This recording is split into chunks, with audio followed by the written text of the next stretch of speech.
आदरणीय दर्शक वृंद नमस्कार। अपन विशेष में स्वागत करी छी। हम अजय शाह शिवाली। पीड़ादायी घटना के बात कल जाए तो पिछला समय में एसिड आक्रमण के घटना सेहो देखल जा रहा है। किछे दिन पहले काठमांडू में भेल रहे एसिड आक्रमण के घटना, तैसे पहले बीरगंज में सेहो भेल रहे एसिड आक्रमण के घटना। आ इहे 29 गते जनकपुर धाम में सेहो एकटा घटना भेले जतऽ श्रीमान श्रीमती के आ अपन बेटी के ऊपर एसिड आक्रमण कलकै।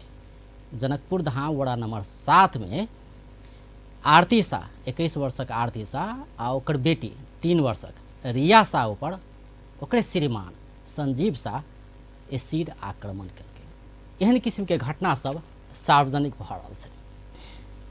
एसिड आक्रमण के रोकऽ के लेल आ एहि पर कड़ा कानून बनाबऽ पड़लै। एहि पर सरकार सेहो ध्यान देलकै आ जे एसिड आक्रमण विरुद्ध लड़ि रहल अभियानी सब छै आ तहिना जे एसिड आक्रमण से पीड़ित सब छै ओ सब सेहो संघर्ष करैत आयल छलै, दबाव दैत आयल छलै सरकार के से एहि पर कड़ा कानून आनल जाए। कियाकि ई एकटा देह पर एकटा कोनो छाप मात्रे नहीं पारि दै छै, एकटा मन मस्तिष्क में एकटा जीवन पर्यंत एकटा एहन किस्म के छाप पड़ि जाइ छै जे कहियो नहीं भुलाओल जा सकै छै, या कहीं जा धर जीवन रहे छै ता धरि नहीं बिरसल जा सकै छै। एहन किस्म के पीड़ा दै छै आक्रमणकारी द्वारा। एहि पर सरकार सेहो गंभीरता लेलकै आ बहुत जल्दी ऐन विशेष करके बात करी तो अध्यादेश के लागि सदन अखन नहीं चल रहा है तो अध्यादेश मार्फत दूटा कानून ऐसे संबंधित आनल गए। एकटा फौजदारी कसूर तथा फौजदारी कार्यविधि संबंधी किछ ऐन संशोधन संबंधी अध्यादेश आ दोसर तेजाब तथा अन्य घातक रासायनिक पदार्थ नियमन करे वाला अध्यादेश आनल गए। जैसे कि एहिमे एहन किस्म के प्रावधान सब राखल गेल छै जे 20 वर्ष धरि जेल भ सकै छै आ 10 लाख धरि जरिमाना समेत भ सकै छै जखन किओ एसिड आक्रमण कऽ दै छै किनको ऊपर। आइ एहि विषय में चर्चा करल छै कि कतेक जरूरी छलै ई कानून आ दोसर दिस जे सब पीड़ित सब छै हुनका लेल सरकार की काज कऽ रहल छै ओहि विषय में चर्चा करब। अखन प्रत्यक्ष जुड़ल छै एसिड आक्रमण विरोध के अभियानी उज्जवल विक्रम थापा। सबसे पहले हुनका स्वागत कर छी। थापा जी कार्यक्रम में स्वागत छ। धन्यवाद। म पृष्ठभूमिमा केही कुरा भने विशेष गरेर कानुन र यस सम्बन्धमा र यस विषयमा चर्चा गर्ने नै छौँ। र रिसेन्टली एउटा घटना भयो जनकपुर धाममा। आरती शाह 21 वर्षीय आरती शाह र छोरी रिया शाहमाथि आक्रमण स्वयं आरती शाहकै श्रीमानबाट भयो। तपाईँ अहिले नियमित उहाँसँग सम्पर्कमा हुनुहुन्छ र उपचार भइरहेको छ कीर्तिपुर अस्पतालमा। के छ उहाँको अवस्था अहिले कस्तो छ? हेर्नुहोस्, एउटा के छ भने प्राथमिक उपचार उहाँहरूलाई जनकपुरमा यो घटना घट्ने बित्तिकै मलाई जानकारी भयो हैन। प्राथमिक उपचारको क्रममा उहाँलाई जनकपुरमा प्राथमिक उपचार गरेर उहाँलाई कीर्तिपुर अस्पताल ल्याइ पुर्याउँदाखेरि मलाई रिसिभ गर्नलाई म आफू नै अस्पताल पुगेको थिएँ हैन। उहाँको टाउकोमा, आँखामा, कानमा, मुखमा, छातीमा, पेटमा र हातमा आरती शाहजीको जो 21 वर्षको हुनुहुन्छ र जो बच्चा हुनुहुन्छ 3 वर्षको छोरी, उहाँको चाहिँ हात र केही छिटा टाउकोमा परेको छ। तेजाबको जुन चोट हुन्छ प्रारम्भिक रूपमा जति देखिन्छ त्यो दिन प्रतिदिन बिग्रिँदै जान्छ। आज पहिलोचोटि जुन हामी अब शल्यक्रिया नै भन्छौँ तर एक्चुअलमा भन्ने हो भने यो चाहिँ पहिलो ड्रेसिङ भनौँ न आरतीजीको आज सम्पन्न भएको छ। आज उहाँ आइसियुमा हुनुहुन्छ। भोलिसम्म आइसियुमा राखेर उहाँलाई फेरि बाहिर वार्डमा ल्याइन्छ। तर यो निरन्तर र मेरो अन्दाजमा आरतीजीको उपचारको क्रम करिब 3.5 महिना लामो हुनेछ। हजुर, उहाँ अहिले कस्तो बोल्न सक्ने अवस्थामा हुनुहुन्छ? बोल्न सक्ने अवस्थामा हुनुहुन्छ। हिजो मैले भेट्दाखेरि उहाँको दाहिनेपट्टिको आँखा र कनपट्टिमा साह्रै नै पीडा भएको हुनाले उहाँलाई मोर्फिन यो पेन किलरमा राखिएको छ जुन चाहिँ सायद साह्रै नै पीडादायी छ उहाँको लागि। एसिड आक्रमण विरुद्धको अभियानमा तपाईँ खटिराख्नु भएको छ र विभिन्न जुन एसिड पीडितहरू छन् हैन तिनीहरूसँग सम्पर्कमा हुनुहुन्छ र नियमित उहाँहरूलाई के कस्तो सहयोग हुनुहुन्छ त्यो तपाईँले गरिराख्नु भएको छ। विशेष गरेर आरतीजीको कुरा गर्ने भने उहाँमाथि कस्तो किसिमको तेजाब प्रहार गरिएको तपाईँको विश्लेषणले चाहिँ के भन्छ? कस्तो किसिमको तेजाब प्रहार गरिएको? हेर्नुहोस्, मेरो जानकारी अनुसार उहाँको श्रीमान पहिला एउटा सुन चाँदी व्यवसायमा काम गर्नुहुँदो रहेछ होइन। त्यसले गर्दाखेरि जुन तेजाब उहाँमाथि छ्यापिएको छ, म डक्टर होइन तर मैले धेरै यो घाउचोटहरू देखेको हुनाले यो कडा किसिमको तेजाब छ। यसले हानि नराम्रो गरेको छ होइन। अब बाँकी त अब चिकित्सकहरूको राय के आउँछ र त्यो टेस्ट रिपोर्ट के आउँछ त्यो आउन बाँकी छ। हेर्नु, जहाँसम्म एउटा कुरा जुन नयाँ कानुन या यहाँले भनिहाल्नुभयो अघि अध्यादेश मार्फत आएको छ, हामीले सधैँ के भने क्रिटिसाइज मात्रै गर्छौँ यो देशमा। एउटा चिज खुसीको कुरा के छ भने यति अमानवीय अपराधको कानुनी रूपमा के हुन्छ त्यो पाटो अब भोलिदेखि आजदेखि सुरु हुन्छ भनौँ न, किनभने तिहारको छुट्टी थियो होइन। तर आरतीजीलाई यहाँ ल्याइसकेपछि उहाँको आमा बुवा अभिभावक, उहाँको छोरी, उहाँ आफैलाई खानपानदेखि लिएर सम्पूर्ण उपचारको खर्च नेपाल सरकारले हेरेको छ। यो स्वागत योग्य कदम हो, किनभने जुन सामाजिक र जुन आर्थिक ब्याकग्राउन्डबाट उहाँहरू हुनुहुन्थ्यो, यदि यो सुविधा प्रदान नभएको भए आरतीजीको बेहाल हुन्थ्यो। तर आज त्यो दिन छैन।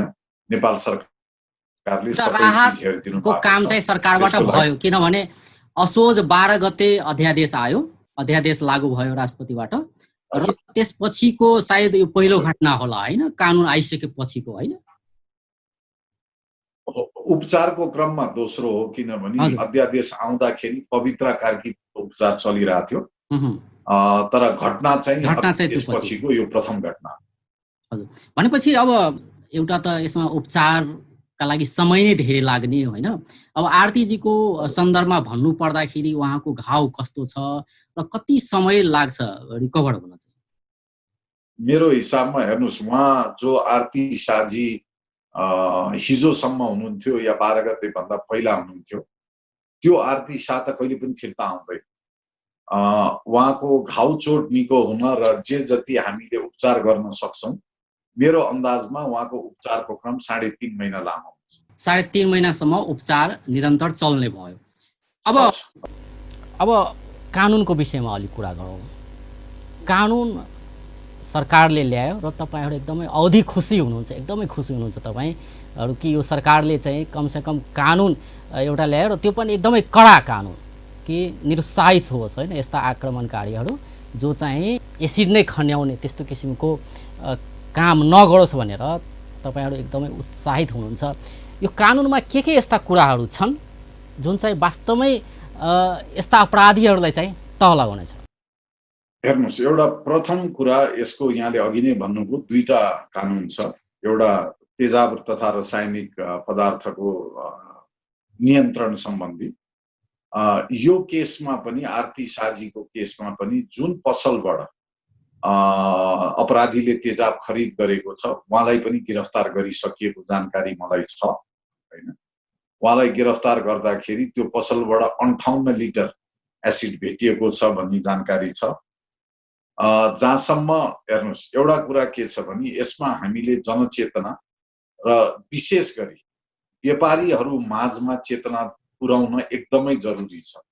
किनभने कुनै पनि व्यापारीले अब कुनै पनि प्रयोजनको लागि व्यक्तिगत तेजाब बिक्री वितरण गर्न पूर्ण रूपमा प्रतिबन्ध लगाइएको छ। यदि त्यो पालना नभएर कुनै पसलबाट तेजाब बिक्री गर्नुहुन्छ र त्यो तेजाब अपराधको लागि प्रयोग हुन्छ, जस्तो अहिले आरतीको केसमा भएको छ, त्यो व्यापारीलाई पनि 10 वर्षको सजाय छ। त्यसैले यो अपराध यो अध्यादेश पछिको प्रथम हो। म यहाँहरूको टेलिभिजन मार्फत के भन्न चाहन्छु भने चाँडोमा चाँडो यो निर्णय गराउनलाई र कानुन लागू गराउनलाई हामी कुनै कसर छोड्नेवाला छैनौँ। यहाँको टेलिभिजन मार्फतै म जानकारी गराउन चाहन्छु कि भोलि 12 बजे दिउँसो महान्यायाधिवक्ताजी आफै आरती शाहजीलाई भेट्न कीर्तिपुर हस्पिटल जाँदै हुनुहुन्छ। किनभने उहाँको भूमिका उत्कृष्ट रहेको थियो यो कानुन बनाउनमा। जहाँसम्म अपराधीको लागि कानुन या भनौँ फौजदारी कानुन छ, यो केसमा आरती शाहलाई तेजाब आक्रमण गर्ने व्यक्ति मेरो बुझाइमा, म कानुनको विद्यार्थी त होइन, तर मेरो बुझाइमा उहाँलाई 20 वर्षको जेल हुन्छ। यसमा कसैको पनि राष्ट्रपतिले शुद्ध छुट दिन नमिल्ने प्रावधान छ। त्यसपछि जहाँसम्म क्षतिपूर्तिको अब हेर्नु पर्दाखेरि त आरतीजीको केसमा 2 जना, उहाँको छोरीलाई पनि हामीले गन्ती गर्छौँ, किनभने प्रष्ट रूपमा के लेखिएको छ भने यदि कसैले कोही अर्को मनुष्यमाथि तेजाब आक्रमण गर्छ, नलागेको खण्डमा 5 वर्ष, कुनै पनि अङ्ग छोएको उमा 10 वर्ष र स्तनमा, आँखामा, कानमा, टाउकोमा यस्ता भनौँ न संवेदनशील अङ्गमा लागेको 20 वर्ष भन्ने जुन कानुन छ, मेरो हिसाबमा यो अपराधीलाई दुईटै सजाय हुनुपर्छ, किनभने दुईटा मनुष्यमाथि तेजाब आक्रमण भएको छ। यसको लागि हामी कुनै कसर छोड्दैनौँ र छिटोमा छिटो यहाँहरूले नै निकट भविष्यमा सुन्नुहुन्छ कि यसको फैसला आइसक्यो भनेर। अब एउटा त भयो कि कडा कानुन आयो होइन, यसले चाहिँ पक्कै पनि आक्रमणकारीहरू सोच्नुपर्छ, सोच्न बाध्य हुन्छन् यो घटना घटाउनुभन्दा अगाडि कि यस्तो हुन सक्छ है भनेर सचेत चाहिँ हुन सक्छन् उनीहरू होइन।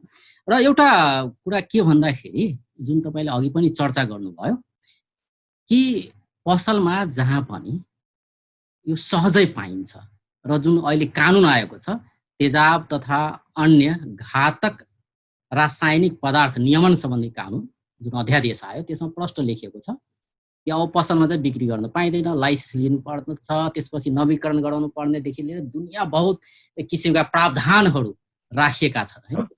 भनेपछि अब यसको कार्यान्वयन पक्ष चाहिँ जसरी तपाईँले भन्नुभयो कि केही त्यही दिन पसलबाट जसले चाहिँ खरिद गरेका थिए तेजाब समातिएको अवस्था छ भनेपछि सहजै पाउँदो रहेछ होइन। भनेपछि यतातर्फ चाहिँ सरकारको ध्यान कतिको आकृष्ट भयो?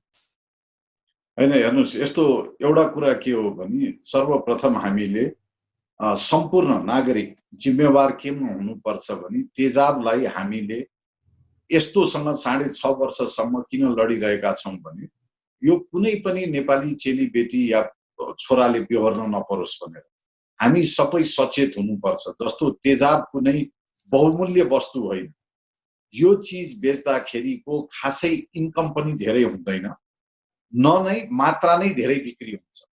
त्यहीनाले हेर्नुहोस्, एउटा कुरा के भने सरकारले आफ्नो पाटो गर्छ, यसबाट व्यापारीले, जुन हाम्रो व्यापारी अहिले गिरफ्तार हुनुहुन्छ उहाँ मार्फत एउटा दुर्भाग्यपूर्ण कुरा के हुने भयो भने ध्यान नदिकन बेच्दाखेरि उहाँहरूले पाउने सजाय पनि सायद व्यापारी वर्गमा योपालिदेखि प्रष्ट रूपमा पुग्छ। त्यहीनाले व्यापारीहरूले पनि आफ्नो म त के भन्छु भने नागरिक जिम्मेवारी हो, किनभने तेजाब जस्तो घातक हतियारलाई हामीले खुले आम बिक्री गर्दाखेरि एउटा चिज कसैले पनि नबिर्स्यौँ, त्यो तेजाब फर्केर आफ्नै घरका चेलीबेटीमा पनि आउन सक्छन्, त्यो आफ्नै घरको छोरामा पनि आउन सक्छन्। त्यहीनाले मैले देख्दाखेरि प्रथमचोटि यो पालि व्यापारिक वर्गमा पनि सन्देश के पुग्छ भने तेजाब खुले आम बिक्री गर्दाखेरि के सजाय रहेछ र कतिसम्म कष्टकर हुँदो रहेछ भन्ने ज्ञान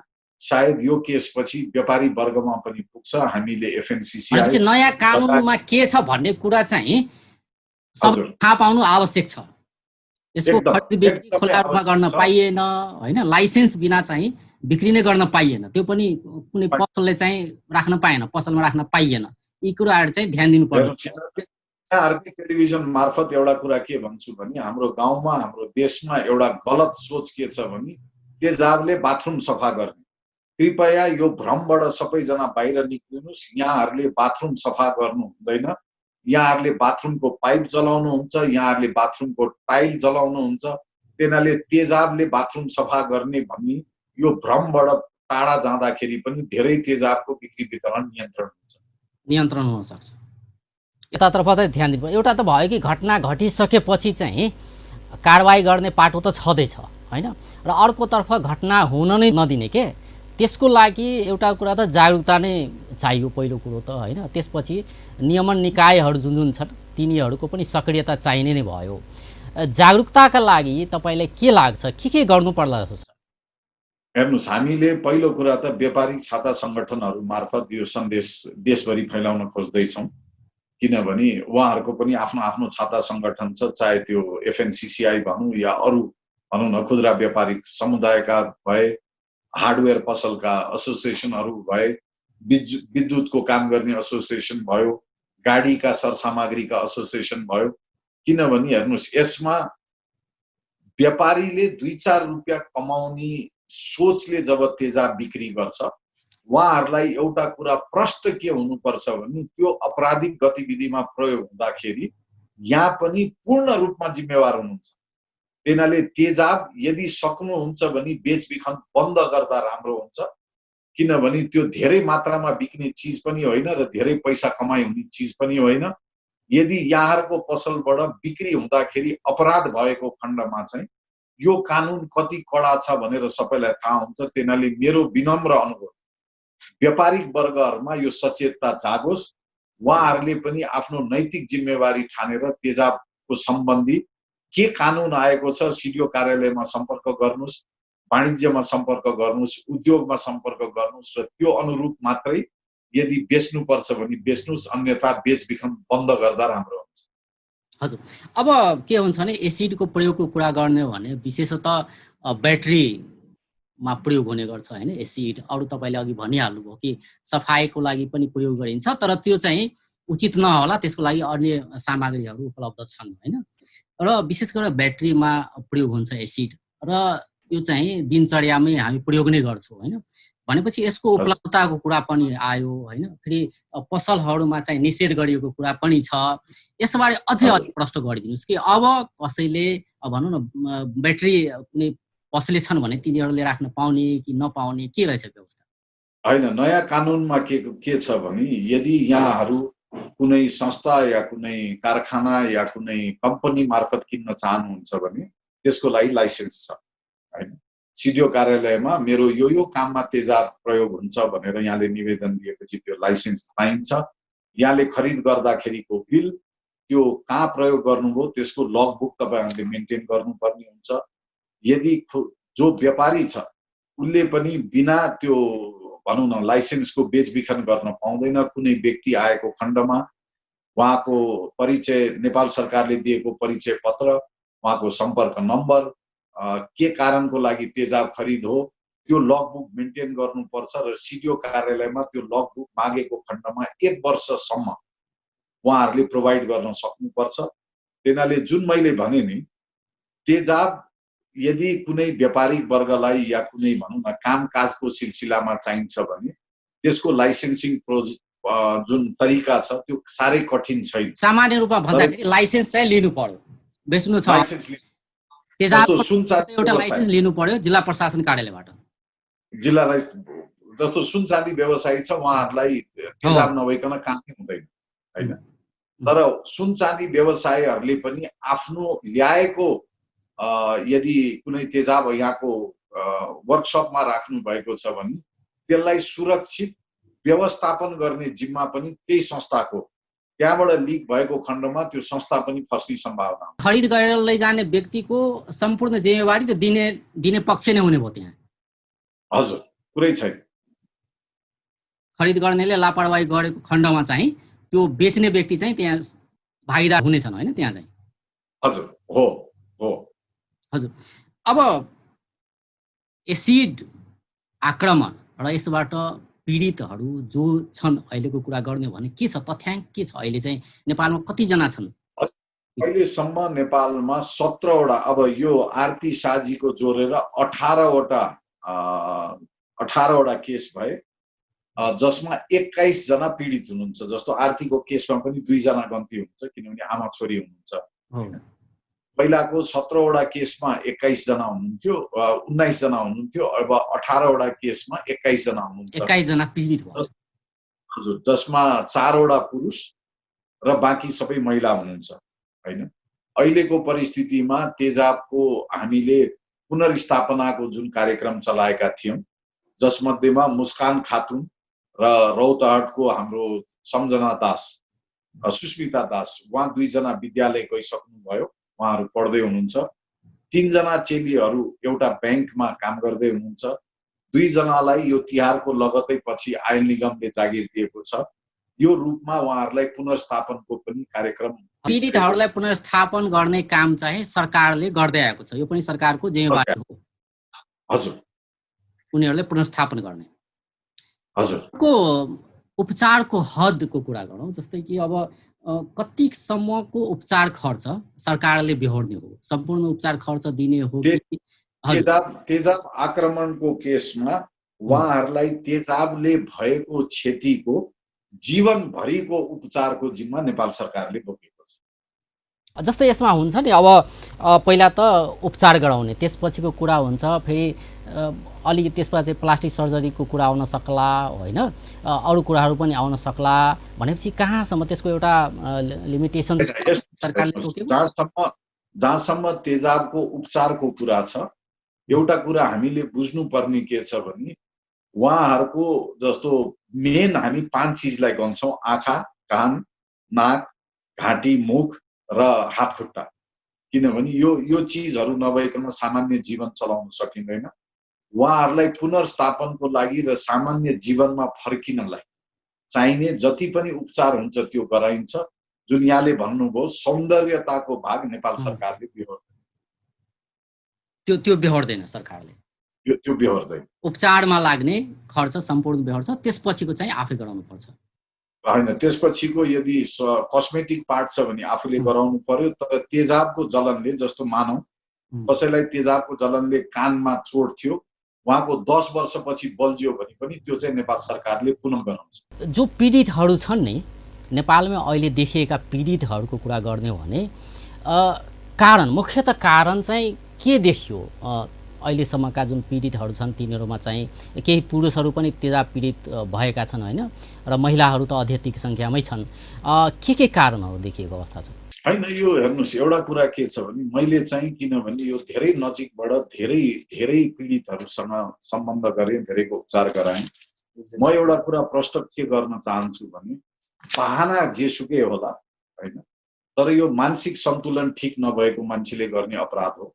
किनभने तेजाबको अपराध भनेको केवल रिसले हुँदैन, यो सुनियोजित र प्लान गरेको अपराध हो। किनभने तेजाब खरिद गर्न जानु पर्यो, तेजाब स्टोर गर्न जानु पर्यो, तेजाब लिएर जाँदाखेरि कुन अवस्थामा आफ्नो भिक्टिमलाई एक्लै भेटिन्छ त्यो अवस्थामा हुनु पर्यो, त्यो घातक पदार्थ बोकेर हिँड्नु पर्यो। जस्तो आरतीजीले मलाई भन्दाखेरि उहाँको श्रीमानले स्टिलको ग्लासमा लिएर आएको देख्नु भएको थियो, होइन। एउटा अर्कै पर बसेको ठाउँको मान्छेले के भाँडामा ल्याएर त्यो स्टिलको ग्लास बोकेर ल्याएर स्टिल, त्यनाले यो हेर्नुहोस्, यो अपराधीको कारण बहाना मात्रै हो। मेरो भनाइ सिम्पल के छ भने तेजाब आक्रमण कुनै मनुष्यले कुनै मनुष्यलाई कुनै पनि कारणले गर्न पाउँदैन। यदि कसैले गर्छ भने यसको मानसिक सन्तुलन ठिक छैन भन्ने बाहेक अरू कुनै कारणै हुन सक्दैन। हजुर, अब हामी अन्त्यतिर पनि आइसकेका छौँ। यो पीडालाई, हुन त जो पीडित छन् उनीहरूले चाहिँ अलि सही तरिकाले बयान गर्छन् होला कि कस्तो पीडा हुँदो रहेछ तेजाब आक्रमणबाट, होइन। तपाईँ एकदमै नजिक भएर उहाँहरूसँग हातेमालो गरेर अगाडि बढिराख्नु भएको छ उहाँहरूको अधिकारका लागि, र धेरै हदसम्म चाहिँ प्राप्ति पनि भयो, कानुन नै आइसक्यो। उहाँहरूको पीडा त सुन्नु नै भएको होला, त्यसलाई अलि बयान गर्नु पर्दाखेरि कसरी बयान गर्नुहुन्छ? कस्तो पीडा हुँदो रहेछ? हेर्नुहोस्, हाम्रो समाजमा के छ भने हामीले शारीरिक पीडालाई पीडा देख्छौँ, होइन। शारीरिक पीडा मैले भने नि, जस्तो आरतीको केसमा करिब 100 दिनको उहाँको शारीरिक पीडा शब्दमा वर्णन गर्न सकिँदैन। त्यसपछि शारीरिक पीडा त घट्छ, तर त्यसपछि मानसिक पीडा, सामाजिक बहिष्कारको पीडा, जुन एउटा आफ्नो नयाँ आइडेन्टिटीसँग बाँच्नुपर्ने पीडा। किनभने उहाँहरू जे पहिला हुनुहुन्थ्यो पछि कहिले पनि त्यही व्यक्ति बन्न सक्नुहुन्न। त्यसैले हिजो राति सुत्दाखेरि सुतेको व्यक्ति र आज बिहान उठ्दाखेरि उठेको व्यक्तिको अनुहारै अर्कै, शरीरै अर्कै भन्दाखेरि त्यो जुन मानसिक पीडा र त्यो सामाजिक पीडा छ त्यो शारीरिक पीडा भन्दा कयौं गुणा ठुलो छ। त्यसैले हामीले समाजमा बस्ने मान्छेले के बुझ्दिनु पर्छ भने उहाँहरूलाई अँगाल्दिउँ, घुर्नी काम नगर्दिउँ। किनभने यो कुनै रोगको दाग होइन, यो एउटा अपराधको दाग हो र समस्त हाम्रो समाज हामी नै लज्जित हुनुपर्छ कि हामी यस्तो देशमा बस्छौँ, यस्तो समाजमा बस्छौँ जहाँ यति अमानवीय र क्रूर अपराध गर्ने हामी मध्येमै एक छौँ। तिनीहरूले उहाँहरूको पीडा सायद शब्दमा कसैले पनि वर्णन गर्न सक्दैन। अन्त्यमा एउटा व्यक्तिगत प्रश्न, अभियानीहरू थुप्रै छन् नेपालमा, विभिन्न किसिमका अभियानीहरू छन् होइन, समाजसेवीहरू छन् होइन। तपाईँको सन्दर्भमा भन्दाखेरि तपाईँले एउटा जीवनको अभिन्न कर्मको रूपमा चाहिँ यसलाई लिनुभएको छ कि जो एसिड पीडितहरू छन् तिनीहरूलाई सहयोग गर्ने, तिनीहरूलाई कसरी हुन्छ सहयोग गर्ने, सहयोग जुटाइदिने कसरी हुन्छ, यो सोच कहाँबाट आयो र तपाईँ कहिलेदेखि चाहिँ यसमा लाग्नु? हेर्नुहोस्, म फेब्रुअरी 15, 2000 भनौँ न करिब 6.5 वर्ष भयो होइन यो लाइनमा निरन्तर लागेको। एउटा दुर्भाग्य के हुन्छ भने अस्ति मात्रै दशैंभन्दा केही दिन अगाडि पवित्र कार्कीजी अस्पतालबाट डिस्चार्ज हुनुभयो। अब अहिले आरती साजी भर्ना भइसक्नुभयो होइन। तिनीहरूले यो 6.5 वर्षको अभियानमा यति ठुलो पीडा देखे। मेरो यो प्रति लागेको मेन कारण के भने जुन दिन पहिलोचोटि सङ्गीता मगरको तेजाब परेको अनुहार देखेँ, मलाई पुरुष हुनुमा घृणा लाग्यो, लाज पनि लाग्यो कि कस्तो पुरुष होला जसले यस्तो अपराध गर्न सक्छ र यो चेलीले कसरी खप्या होला भन्ने जुन त्यो पीडा थियो, त्यहाँदेखि आजसम्म कहिले फुर्सदै पाइन। आज आरतीजी बेडमा हुनुहुन्छ, भित्र हृदय पोल्छ मेरो उहाँलाई देख्दाखेरि। र आरतीजी र मेरो सम्बन्ध जुन बिस्तारो अहिले बढ्दै आएको छ, किनभने पीडा माझमा उहाँको बुवासँग, उहाँको आमासँग उहाँहरूलाई सान्त्वना दिने, उहाँहरूलाई काउन्सिलिङ दिने। अवश्य पनि आरतीजीको केसमा मलाई अलिकति अप्ठ्यारो भाषाले परेको छ, किनभने उहाँहरू नेपाली बोल्नुहुन्न। त्यसले गर्दाखेरि अब त्यो चिजमा अलिकति हाम्रो एउटा राम्रो पक्ष के भयो भने हाम्रो महत्तरीकै एकजना ढकाल डाक्टर साहब ड्युटीमा हुनुहुन्थ्यो जुन बेलामा उहाँहरूलाई भित्र ल्याइयो। तिनीहरूले भाषाको जुन समस्या थियो ढकाल डाक्टर साहबले सल्भ गरिदिनु भयो र अब यहाँको अन्तर्वार्ता सकिएपछि पुनः अस्पताल जाँदैछु र उहाँहरूलाई सेवा निरन्तर गरेर जनकपुरको सम्पूर्ण दाजुभाइ दिदीबहिनीहरूलाई म के भन्न चाहन्छु भने यो पालि यो चेलीलाई पनि अरूलाई गरेको जस्तै पूर्ण रूपमा स्वस्थ पारेर यहाँहरूको ठाउँ फिर्ता पठाउने वचन पनि दिन्छु। हजुर, हवस् त, धेरै धेरै धन्यवाद। हस् हजुर, धन्यवाद। दर्शक वृन्द, ओछलेत उज्जवल विक्रम थापा एसिड आक्रमण विरुद्ध के अभियानी आई हुनका सब बातचीत करे चलिए जे पिछला समय में एसिड आक्रमण के घटना से बढ़ल देखल जा रहा है। ओना तो किछे दिन पहिने आसिन 12 गते राष्ट्रपति से एक अध्यादेश आनल गए, दुटा अध्यादेश कहल जाए, एक फौजदारी कसूर तथा फौजदारी कार्यविधि संबंधी किछ ऐन संशोधन संबंधी अध्यादेश आ तेजाब तथा अन्य घातक रासायनिक पदार्थ नियमन संबंधी अध्यादेश आनल गए। आ ये अध्यादेश एहि हिसाब से आनल गए जे सब एसिड आक्रमण करला डराया कोई भी व्यक्ति, कियाकि बहुत कड़ा कड़ा प्रावधान सब राखल गया है। 20 वर्ष धरि के जेल सजाए के व्यवस्था है, तहिना 10 लाख जरिमाना धरि के व्यवस्था सब कल गया है, तेना और क्षतिपूर्ति के व्यवस्था सब सेहो कल गया है। एहन किस्म के कड़ा कानून आनल गया है। दुकान में सामान्य रूप में आब एसिड बिक्री वितरण में सेहो रोक लगल गया है। जिला प्रशासन कार्यालय से अनुमति लक मात्र आब बिक्री किया जा सके छै, ओहमे निश्चित ठाव में एहन किस्म के व्यवस्था सब राखल गया है। आब रही कार्यान्वयन कते भ रहा है, कते हुआ पड़ते, एहि विषय में आई चर्चा करे छलिए। आ पीड़ित सब एसिड पीड़ा में जे सब रहे हुनका सबके जीवन केहन भए छै, एहिसँ पुनर्स्थापना के काज हुनका सबके केना के कयल जा रहल छै, सरकार एहि पर कतेक ध्यान दऽ रहल छै, यावत विषय में चर्चा करे छलिए। बेस्त नमस्कार।